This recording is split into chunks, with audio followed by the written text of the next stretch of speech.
고금소총 야담 전설에 오신 걸 환영합니다. 재미있게 시청하시고 즐거운 하루 되시기 바랍니다. 그리고 저의 생계에 큰 도움이 되는 구독과 좋아요 부탁드릴게요. 오늘의 이야기 시작하겠습니다. 감사를 이긴 이방의 아내. 옛날 황해도 해주 땅에 김시성을 가진 이방이 있었다. 그는 늦게야 결혼을 했는데 색시는 그 고을에서 손꼽히는 미색인데다가 지혜가 출중하여 누구나 김이방의 철을 우러러보았다. 이방과 아내는 서로를 아끼고 공경하며 행복하고 즐거운 나날을 보내고 있었다. 그 무렵 폐주 고을로 박감사라는 자가 새로 부임해 왔는데 호색한으로 알려진 인물이었다. 아니나 다를까 그는 부임하자마자 김이방의 아내가 미색이라는 평판을 듣고 마음속으로 한번 사귀어 보았으면 하는 흡심을 품었다. 박감사는 본시부터 세욕이 많고 무분별한 사람인지라 자기가 품은 욕심을 채우려 수단과 방법을 가리지 않고 김이방의 일거수일동을 감시했다. 그러던 차에 사소한 일로 관리의 직무를 태만히 하였다는 빌미로 김이방을 잡아들였다. 그러나 김이방은 원래 성품이 좋기로 이름난 사람인지라 사소한 직무 태만을 이유로 벌을 주기에는 그 명분이 다소 약한 듯하여 망설이고 있었다. 그렇다고 잡아들인 김이방을 그냥 풀어주자니 감사의 체면이 서지 않았으니 한 가지 간사한 계책을 생각해내었다. 박감사가 김이방을 불러놓고 말했다. 너를 부른 것은 다름 아니라 내기를 하자고 부른 것이다. 내기에서 네가 이기면 돈 1000냥을 줄 것이다. 어떠하냐? 김이방은 도무지 갈피를 잡을 수 없어서 감사의 얼굴만 바라보았다. 내기라니요? 내가 문제를 낼 테니 맞춰보아라. 만약 내가 이기면 내 아내를 차지하고 말한 대로 내가 지게 된다면 돈 1000냥을 내게 줄 것이다. 내기를 해보겠느냐? 이방의 신분으로 어찌 감사의 제의를 마다할 수 있겠는가. 그저 박감사가 하자는 대로 따를 수밖에 없었으니 못 이겨 답하였다. 어떤 내기인지요? 받아들이겠나이다. 이방의 말에 감사는 잠시 동안 무엇인가를 생각하더니 문제를 내었다. 뜰에 있는 연못 부용당의 물이 몇 잔이나 되겠느냐? 수수께끼 같은 감사의 질문에 김이방은 그저 머리가 어벙벙할 뿐이었다. 자칫 잘못 대답하면 사랑하는 아내를 빼앗기게 되지 않는가. 이방은 겁이 나서 얼른 대답할 수가 없었다. 소인은 오늘 머리가 아파서 생각이 나지 않사오니 내일 아침에 아뢰어도 되겠는지요? 말미를 주시지요? 이방은 내일 아침까지 내기를 연기해달라 한참을 간청하였다. 내일 아침이라도 뾰족한 수가 없을 거다. 감사는 속으로 이렇게 생각하고 못 이기는 척 이튿날 아침까지 내기를 연기하여 주었다.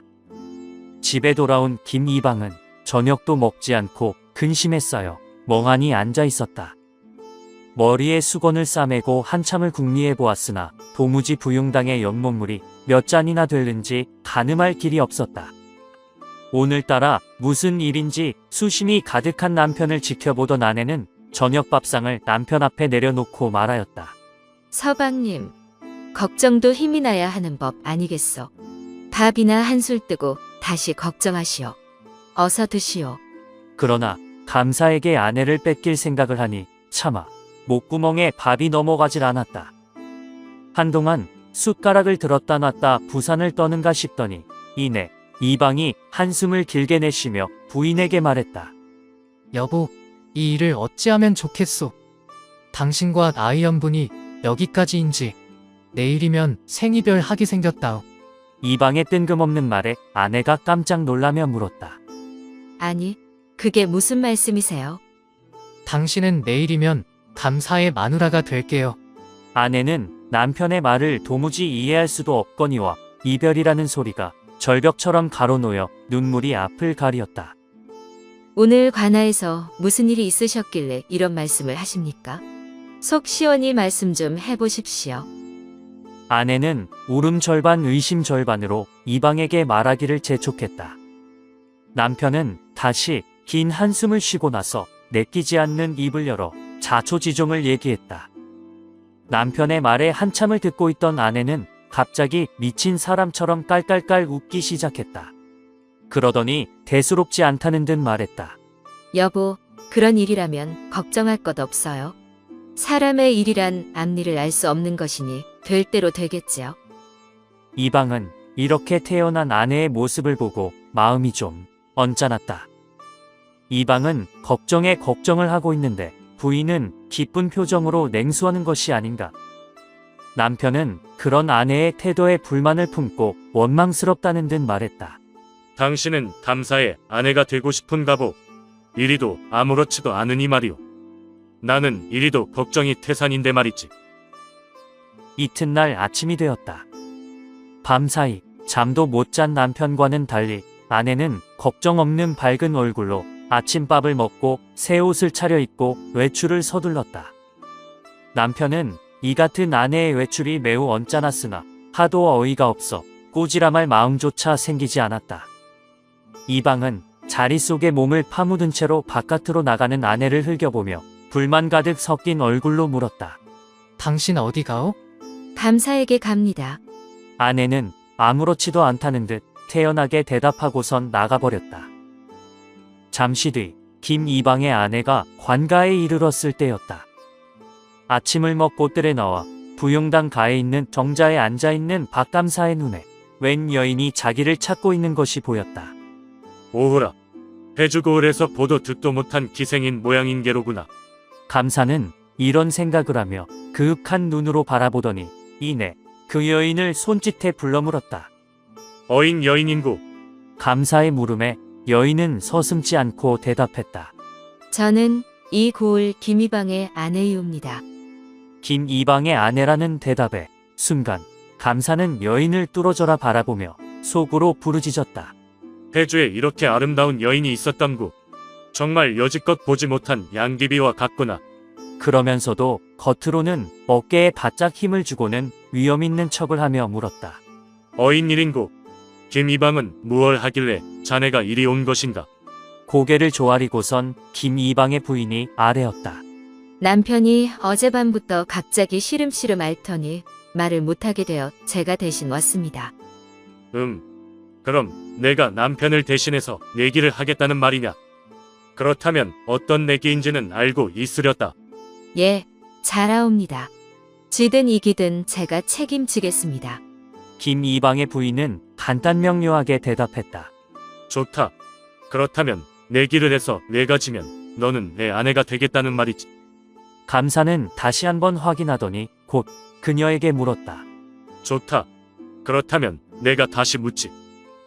저 부용당 물이 몇 잔이나 되겠느냐? 감사의 질문에 김이방의 아내는 서슴지 않고 대답했다. 예, 부용당 만한 큰 잔으로 한 잔이 되겠습니다. 여인의 답에 순간 감사의 웃음기가 사라지더니 못마땅한 헛기침만 연신 해대기 시작했다. 사실 부용당만한 큰 잔이면 부용당 물을 단번에 담을 수 있는 것은 뻔한 이치 아니었던가. 감사는 잠시 후 아무 말 없이 돈 1000냥을 꺼내 김이방의 처에게 내어주며 말하였다. 내기에 이겼으니 김이방의 죄는 묻지 않겠네. 만극하옵니다. 감사나리. 하지만 감사는 김이방의 아내를 포기할 생각이 없었다. 비록 내기에는 졌으나 자기가 품어온 색정이 사라지지 않자 또 내기를 하자고 했다. 이보시게 내기 하나 더 하시지 않겠나? 내가 이기면 자네가 나의 첩이 되고 내가 치면 자네에게 돈 3000냥을 주겠네. 다시 한번 해보겠나? 감사의 말에 이방의 아내는 거리낌 없이 내기를 수락하였다. 이에 감사는 잠시 동안 문제를 생각하다가 무심히 하늘을 쳐다보고 궁리해 보았다.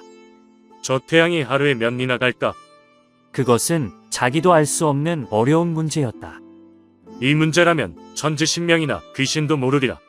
속으로 미소를 지으며 감사가 김이방의 아내에게 물었다. 저 하늘의 해가 하루 몇 리나 가겠느냐? 감사의 물음에 김이방의 아내는 대수롭지 않다는 듯 거침없이 대답했다. 하루 80리씩 갑니다. 여인의 잠시의 망설임도 없는 답변에 박감사가 크게 놀라며 그 연유를 물었다. 어째서 하루에 80리를 간단 말이더냐? 저희 집에서 시댁까지 80리 길인데 아침에 떠나면 저녁에 닿습니다. 그러니 80리를 가지요. 여인의 현명한 답변에 감사도 더 이상 할 말이 없어 쓴 맘만 다시며 돈 3,000냥을 다시 내주었다. 그렇게 2번씩이나 이방의 아내에게 무참히 지고 나니 감사는 맥이 풀려버렸다. 그러나 속으로 끓어오르는 분을 억누를 수가 없어 또다시 5,000냥을 걸고 내기를 했다. 이방의 아내도 이를 흔쾌히 수락하였으니 이번이 체면을 차릴 마지막 기회라 여긴 감사는 약 2시간이나 부용당을 거닐면서 문제를 만들었다. 하지만 머리를 쥐어짜고 짜내도 도무지 여인을 꼼짝 못하게 만들 문제가 생각이 나지 않았다. 그렇게 한참을 깊은 생각에 몰두하다 보니 두통이 올라온 감사가 정자 기둥에 기대어 앞 남산을 바라볼 때였다. 순간 머릿속에 무엇인가가 번뜩 스치고 지나가는 것이었다. 무릎을 손으로 탁 치며 감사가 말하였다. 이 문제라면 꼼짝없이 내가 이기겠구나. 감사는 제 아무리 귀신 같은 영리한 계집이라도 이번만은 대답을 못하리라 생각하고 여인에게 문제를 내었다. 저 앞 남산의 빽빽이 산 저 소나무가 몇 그루나 되겠느냐? 하지만 감사의 생각과는 달리 김이방의 아내는 이번에도 단숨에 대답했다. 249그루입니다. 여인의 말에 감사는 속으로 또 놀라며 그 까닭을 물었다. 어째서 249분이겠느냐? 위로 보면 소나무가 빽빽이 섰으니 200그루요. 또 아래로 보면 침침 섰으니까 77에 49와 합하면 249그루입니다. 김이방의 아내가 감사의 얼굴을 바라보니 감사는 쓴 것을 씹은 듯한 얼굴로 아무 말 없이 돈 5,000냥을 내놓았다. 3번이나 내기에 진 감사가 악에 받쳐 김이방의 아내에게 말하였다. 마지막으로 내 전 재산을 걸고 내기를 하자꾸나. 내가 이기면 넌 내 것이 되고 네가 이기면 내 전 재산을 다 가지도록 하거라. 응하겠느냐? 김이방의 아내는 감사의 흥분된 모습이 재미있기라도 한 듯 묘한 미소를 머금고 흔쾌히 내기를 받아들였다. 감사는 전 재산을 거는 큰 내기인 만큼 이번에 이기면 두말할 것 없이 예쁜 저 여인과 함께 살게 된다. 그렇지만 지게 되면 감사는 파산을 하고 거지로 떠돌아다니는 신세가 될 테니 이 궁리 저 궁리를 하며 3시간 동안이나 곰곰이 생각했다. 그러나 마음만 조급해지고 도무지 묘한 생각은 나지 않았다. 해는 벌써 5시가 지난 지 오래고 바야흐로 석양이 들이우니 감사는 뭔가에 쫓기며 최후의 발악을 하는 듯 악에 받쳐 문제를 냈다. 내 인연. 내 머리 따 올린 것을 잘라 저울에 달면 몇 근이나 나가겠느냐? 감사는 문제를 내고 보니 제 스스로 잘 낸 문제라고 생각했는지 만면에 만족한 미소를 띠며 흥분해 있었다. 감사의 도발적인 물음에 김이방의 아내는 잠시 생각하는가 싶더니 또 거침없이 대답했다. 7근 반이올시다. 여인의 답변에 감사가 어처구니 없어하며 물었다. 어째서 7근 반이냐? 어찌 그리 확신한단 말이냐? 감사의 말에 여인이 말하였다. 제 말이 틀리는가 시험을 해보면 알 수 있습니다.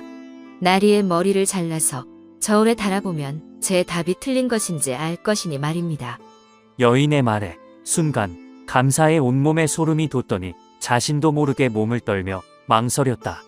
이 여인을 얻으려 목숨을 바치는 것이 옳은 일이냐? 그렇지 않으면 거지가 되어 거리로 방황하는 것이 옳은 일이냐? 결국 감사는 재산을 모두 잃는 거면 몰라도 생명까지는 바칠 엄두는 나지 않았으니 약속대로 전 재산을 이방의 아내에게 주고 빈털터리가 되었으나 목숨만은 챙길 수 있었으니 다행으로 여겼다 한다. 한편 김이방의 아내는 박감사의 재산 문서 전부를 가지고 집에 돌아와 남편과 오랫동안 잘 먹고 잘 살았다고 한다. 오늘 이야기 재미있게 보셨나요? 위기를 극복하는 자세에는 여러 가지가 있을 수 있겠죠. 그 위기를 그냥 당하고만 있을 것이냐, 아니면 당당하게 대응해서 돌파해 나갈 것이냐? 여러분은 어떤 유형에 해당된다고 생각하십니까? 여러분의 생각을 댓글로 달아주세요. 오늘은 여기까지입니다. 다음 시간에 더 재미있는 이야기로 찾아오겠습니다. 지금까지 시청해주신 여러분 대단히 감사드립니다. 다음 시간에 만나요. 안녕.